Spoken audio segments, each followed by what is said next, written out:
नमस्कार friends.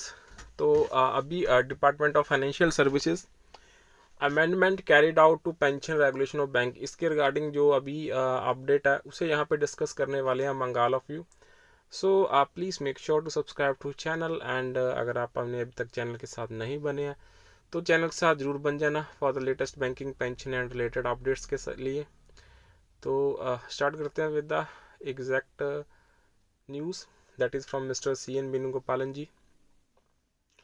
That is 20th March का जो उनका to the DFS respected secretary amendment carried out to pension regulation of banks at the instance of DFS.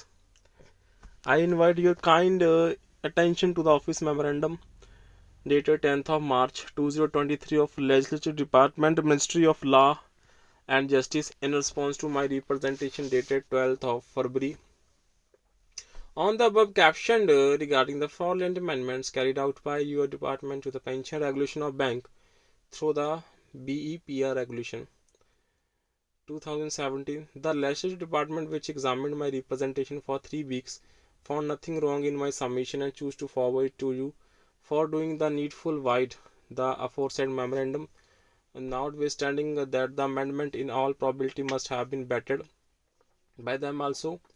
The fraudulent nature of amendment has come crystal clear now. It thus become imperative that the contributions levied to the pension fund by the bank on the basis of settlement joint note dated 27th of April 2010 and pension denied to retired employees from the date of retirement 27th November 2009 are payable to those concerned together with interest.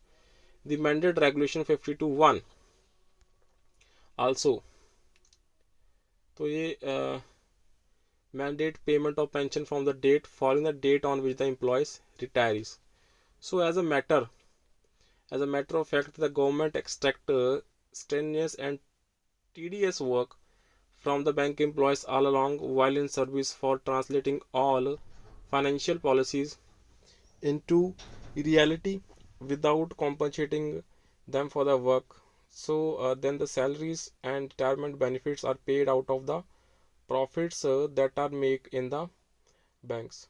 So their pension also is payable out of the pension funds created out of CPF surrendered by the employees and the CPF refunded by retired employees and families of deceased employees and the income generated by the pension funds.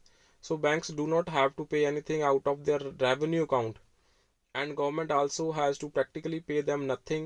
So pension funds are the deferred wages and property of retired employees, and when the benefits payable out of it are short changed, it amounts to plundering of this bank pensioners by sucking their blood in old age. So they can have analogies to what was happening in the pre-independent era during the colonization administration. So the pension regulation 2017 aimed at looting the pensionary benefits of bank employees on cessation from service instead of granting them the pension for there is tarnishing the image of the government. So it is the corruption which has no parallel. So any trace of honesty and integrity left with Department of Financial Services requires that they act with courage and conviction, abandoning cowardice and spineless to regain the lost sheen of the government. So the amendment regulation 2017 proved that the provision for contribution to pension fund and for paying pension from 27th November 2009 to the retired employees can come into force only on the date they were notified in the Gazette.